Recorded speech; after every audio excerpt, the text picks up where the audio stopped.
This is the Eye on Annapolis Daily News Brief, keeping you informed about the happenings in Annapolis and the area. Local news, local sports, local events, local opinion, and of course, local weather. The Eye on Annapolis Daily News Brief starts now. Good morning. It's Friday, June 28th, 2019. This is John Frenaye, and this is your Eye on Annapolis Daily News Brief. Today is a somber one.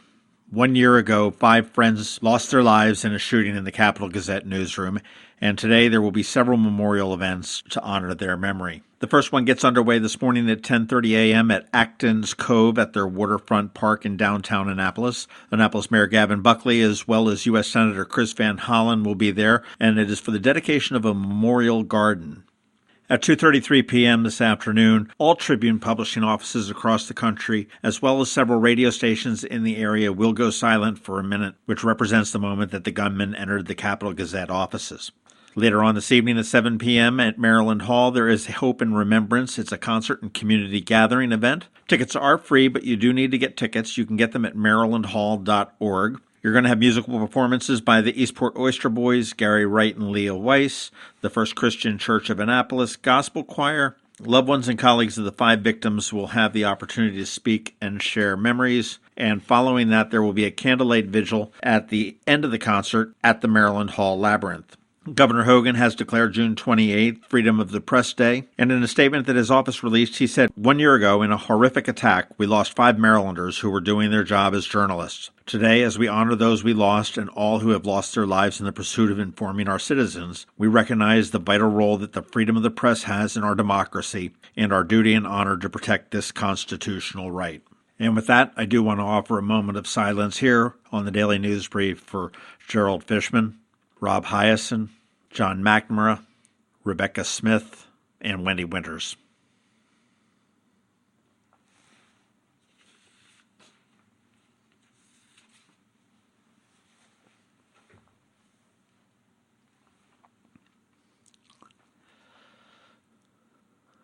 Thank you. Apparently, the Anne Arundel Medical Center is going to be spending $3.154 million to settle a lawsuit over allegations that they billed Medicare and other federal insurers for services that weren't medically necessary. AAMC will pay the federal government $3.1 million over the allegations that they violated the Federal False Claims Act. In a statement, U.S. Attorney Robert Hur said that the settlement is not an admission of liability by AAMC, nor is it a concession by the United States that its claims are not well-founded. According to the complaint, the medical center charged Medicare, TRICARE, and the Federal Employees Health Benefits Program for services that weren't necessary between 2010 and 2017.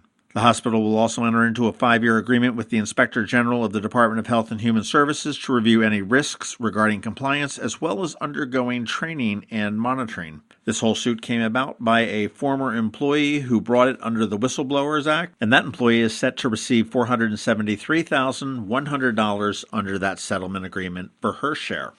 The Supreme Court dealt a blow to Marylanders, and on the court's final day of decisions before a summer break, the conservative justices ruled that federal courts have no role to play in the dispute of the practice known as gerrymandering. This decision could embolden political line drawing for partisan gain when state lawmakers undertake the next round of redistricting, which will follow the 2020 census. Voters and elected officials should be the arbiters of what is a political dispute, said Chief Justice John Roberts in his opinion for the court. It was not just Maryland, but it was also North Carolina, with a Republican-drawn congressional district that lost out on that ruling. In some other political news, despite a stinging loss to Governor Larry Hogan in 2014, Congressman Anthony Brown is open to making another run for the governor's mansion in 2022. In an interview with Maryland Matters recently, Brown said, "Whatever and however I can put my skills and ability to the highest use on the behalf of Marylanders or my neighbors, that's what I will do." Brown currently represents Maryland's 4th congressional district in Congress, which includes most of Prince George's County as well as a very small slice of Anne Arundel County. And in that interview, he said, "We've got an open seat in 2022, and if the good Lord says, hey, that's where I need you to be at that time," just like the good Lord said in November of 2014, "I just don't need you in the State House right now." 2022 is still a long ways off. We'll have to see if Anthony Brown does jump into that mix as well. All right, that does do it for the top news today. Please make sure you check out IronAnnapolis.net throughout the day for any news stories. And as we wrap this up, again, I do encourage you at 2:33 p.m. this afternoon, please pause, please reflect, and please remember, for Wendi, for Rebecca, for Rob, for Gerald, and for John. There is a diamond of diamonds. It's from De Beers. Only 14 diamond tears in the world can touch them. Its name, Forevermark. And Zachary's is the only jeweler in the Annapolis area that has it. Not only is it beautiful and rare, it has a story, supporting women in diamond-producing areas around the world. So when you give a Forevermark diamond, you don't just give, you give back. Zachary's and Forevermark, a jeweler and a jewel. Online at zacharysjewelers.com. Going out? You need the most up-to-date local weather. Here's George Young from DMV Weather in Annapolis with today's forecast.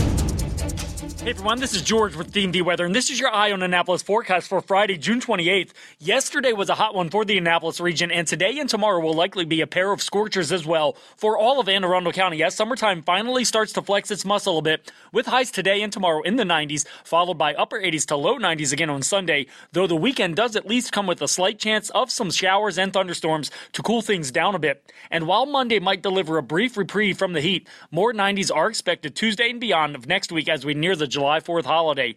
Okay, that's it for today. This is George Young of DMV Weather. Make it a great weekend out there. Be sure to get our free app on all of your devices by searching for DCMD VA Weather in the Apple or Google App Stores, and also follow us on Facebook and Twitter and on our website at dmvweather.com so you can always stay weather informed.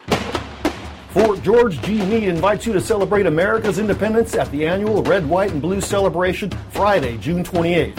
Festivities start at 4 o'clock on McLaughlin Parade Field. Enjoy live music throughout the day, dozens of food and drink choices, kids' rides and inflatables, and of course, a spectacular fireworks display at 9:30 p.m. Entrance is free and open to the public. For more, go to me.rmemwr.com.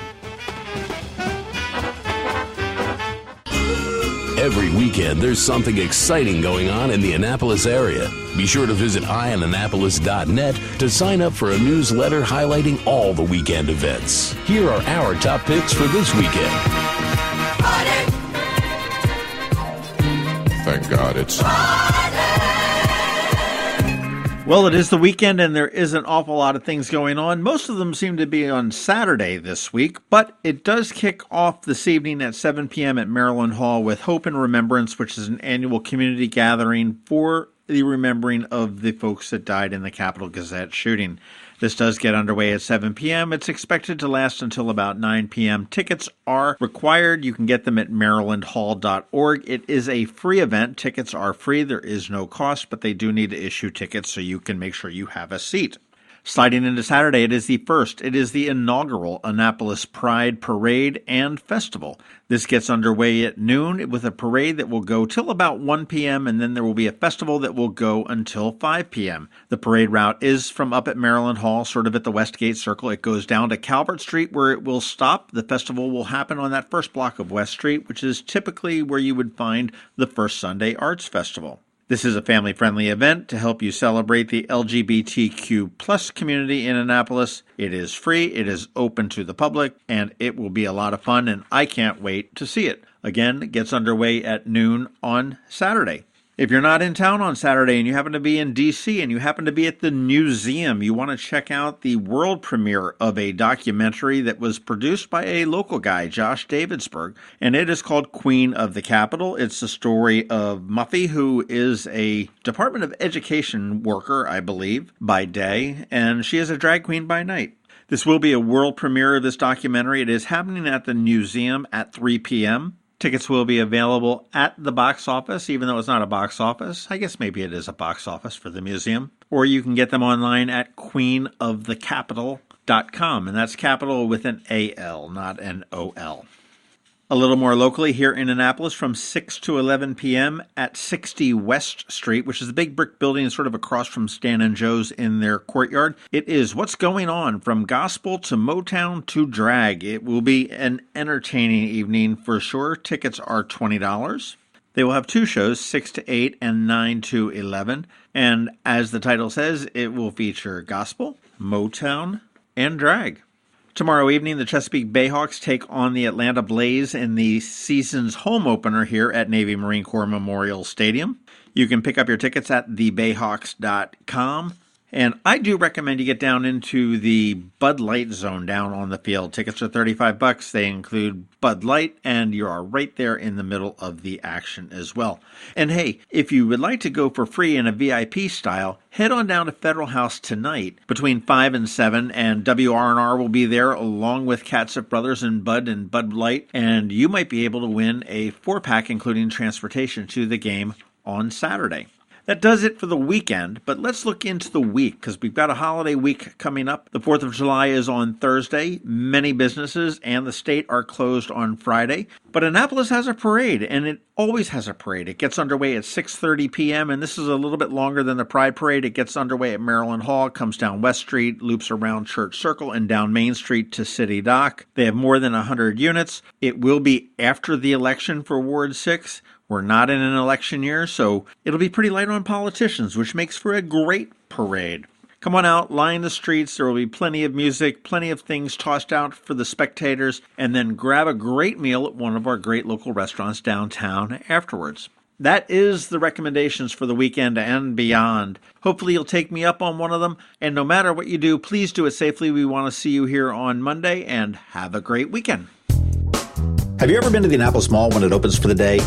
Maybe you've noticed the line of folks waiting to get into the Apple Store. As you may know, I'm a Mac user, and today's episode of the Daily News Brief, in fact, all of the episodes of the Daily News Brief have been produced right here on my Mac computer. What you might not know about is Macmedics.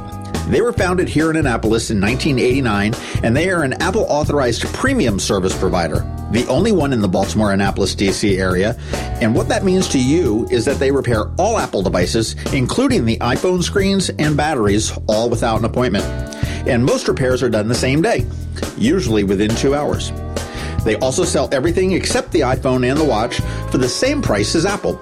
I don't know why you would go anywhere else. Give them a call at 410-757-MACS, or if you're not into the whole letter thing, 410-757-6227. Stop by their retail store in Severna Park on Benfield Road, or their service center in Lanham, right off of Route 50. Or you can always check them out online at macmedics.com. I'll tell you, they've saved me quite a few times, and I know they can save you. You've been listening to the Eye on Annapolis Daily News Brief. Tell your friends and colleagues this is the podcast where you can keep up on the latest with what's going on in Annapolis. And also tell them about our website, eyeonannapolis.net, where you can find even more information. This podcast comes to you every Monday through Friday at 7 a.m., keeping you informed with the Eye on Annapolis Daily News Brief. And take a moment to listen to our other podcast, The Maryland Crabs, released every Thursday at noon.